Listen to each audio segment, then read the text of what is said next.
Most people hear the word rent all the time, but a lot of beginners don't actually know what it really means in a business or personal finance sense.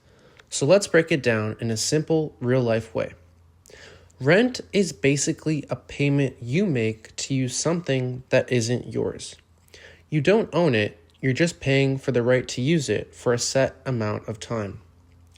When you pay rent for an apartment, you're paying the landlord to use their space.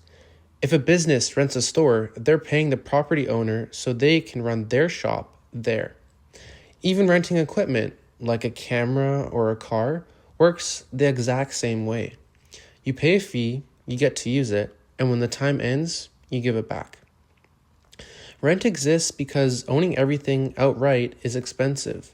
Most people can't afford to buy a house in cash, and most businesses can't afford to buy every building or every piece of equipment they need. So renting becomes a way to access something valuable without needing the full cost up front. So that's what rent really is, a simple exchange. You pay money to use something that isn't yours.